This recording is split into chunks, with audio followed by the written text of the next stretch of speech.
असा प्रदेश कोणता जिथे आहे कापूस, सोयाबीन, संत्रा, पण सूतगिरण्या बाहेर, प्रक्रिया प्रकल्प बाहेर? असं ठिकाण कोणतं जिथे आहेत महाराष्ट्राची 3/4 वने, 3 व्याघ्र प्रकल्प, 13 राष्ट्रीय उद्यान, तरीही पर्यटनाचा मोठा प्रकल्प नाही?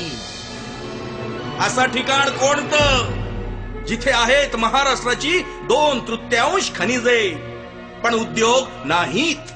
कोळसा, मॅग्नीज, डोलोमाइट, भरभरून खनिज विदर्भात, उद्योग मात्र विदर्भाबाहेर, रोजगार मात्र विदर्भाबाहेर. ही लूट कुठवर चालू देणार?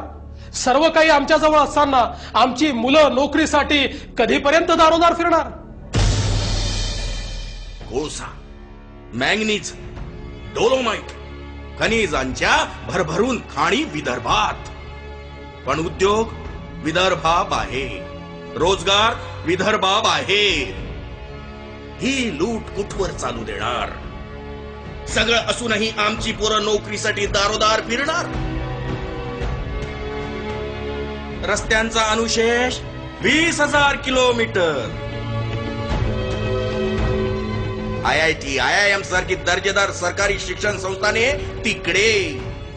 विदर्भाच्या विद्यार्थ्यांना फक्त खाजगी कॉलेजेस.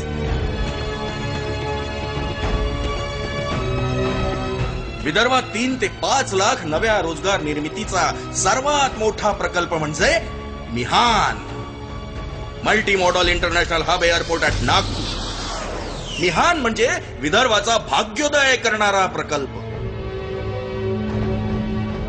पण आज इथं कामं अर्धवट आहेत, कारण महाराष्ट्राच्या सरकारजवळ विदर्भासाठी पैसा नाही.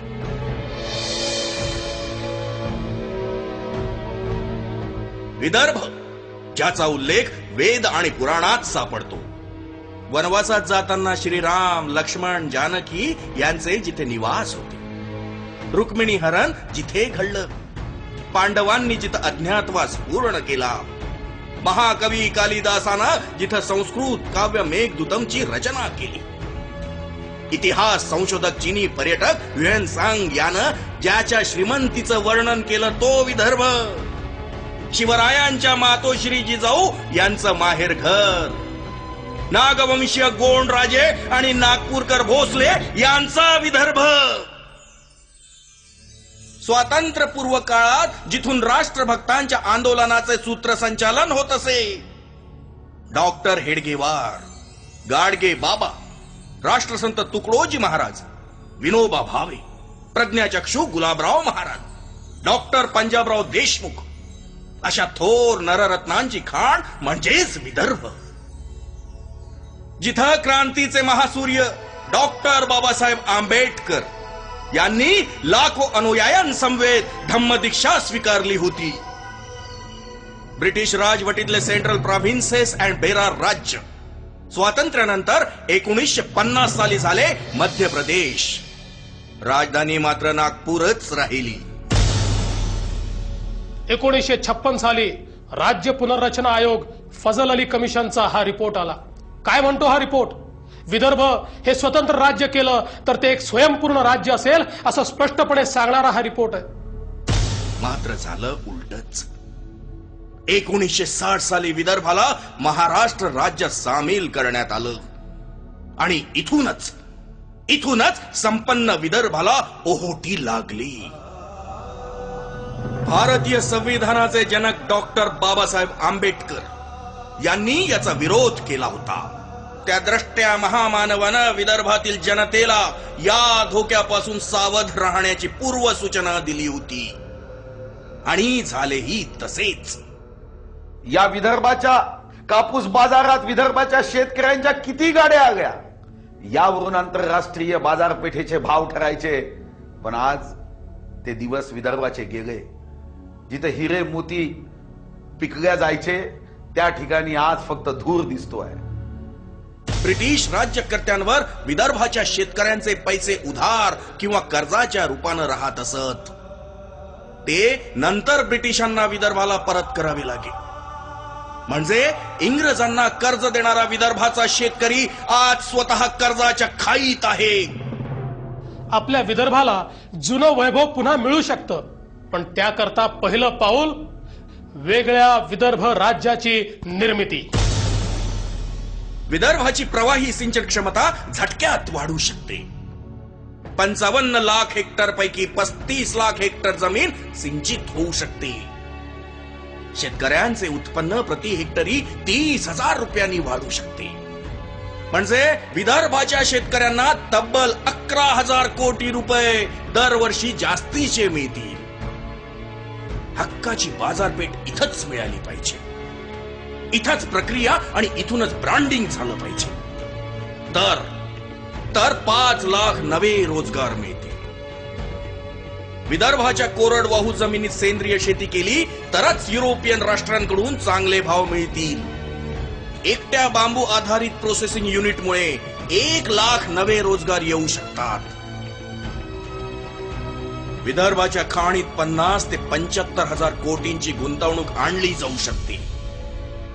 ऑस्ट्रेलियन मॉडेलवर थेट 5 लाख नवे रोजगार मिळू शकतात.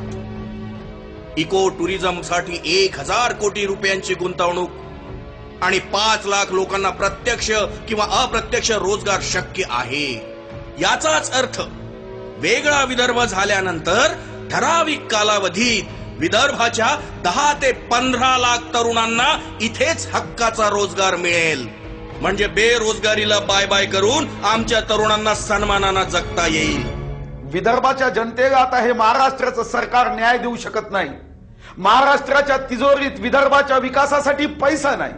अरे विदर्भाच्या जनतेसाठी प्रेम नाही, स्नेह नाही. विदर्भ म्हणजे या नेत्यांना वसाहत वाटते. विदर्भ शोषण करण्यासाठी सुपीक भूमी वाटते. विदर्भाचे लोकच विदर्भाचं भलं करू शकतात. आपणच आपला विदर्भ करू शकतो संपन्न. एकच उदाहरण देतो, बघा आणि निर्णय घ्या. विदर्भात तयार होते 4,500 मेगावॉट वीज.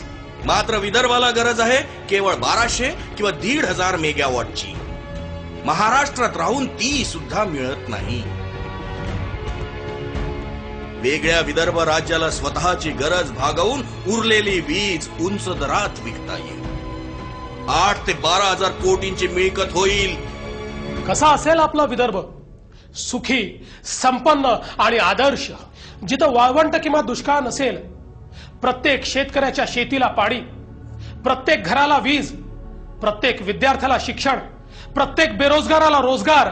जिथं कोणीही आत्महत्या करणार नाही, जिथं कोणीही कुपोषणाचा बळी जाणार नाही. विदर्भाचं आंदोलन राजकीय नाही. हे कुणाला आमदार, खासदार किंवा मुख्यमंत्री बनवण्याकरता नाही. विदर्भाची निर्मिती ही सामाजिक आर्थिक परिवर्तनाकरिता आहे.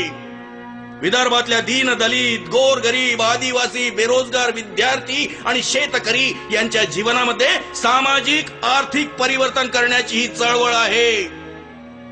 नाहीतर आज हालत खराब आहे. नक्षलवादाची धग वाढत आहे. सामान्य आदिवासी भरडल्या जात आहे. बेरोजगार वाढतीवर आहेत. खेडी ओस पडतायत आणि शहरं बकाल वस्त्या झालीत. असंच सुरू राहिलं तर कुणाला सांगून देखील पटणार नाही की हाच विदर्भ कधी काळी संपन्न आणि समृद्ध होता. आता या विदर्भातल्या तरुणांनी उठायचं आहे. माझा विश्वास है कि लहरों से डरकर कभी नौका पार नहीं होती, कोशिश करने वाले की कभी हार नहीं होती. आता एकच नारा, स्वतंत्र विदर्भ. स्वतंत्र विदर्भ म्हणजे आमचा विकास. स्वतंत्र विदर्भ म्हणजे आमच्या चेहऱ्यावरचा आनंद. स्वतंत्र विदर्भ म्हणजे आमच्या कच्च्या बच्चांचं भावी समृद्ध भविष्य. आणि म्हणून उठा, एकच नारा बुलंद करा, स्वतंत्र विदर्भ राज्य हा आमचा जन्मसिद्ध अधिकार है. जय विदर्भ, जय विदर्भ, जय विदर्भ, जय विदर्भ. कोटि कोटि सूखे कंठों से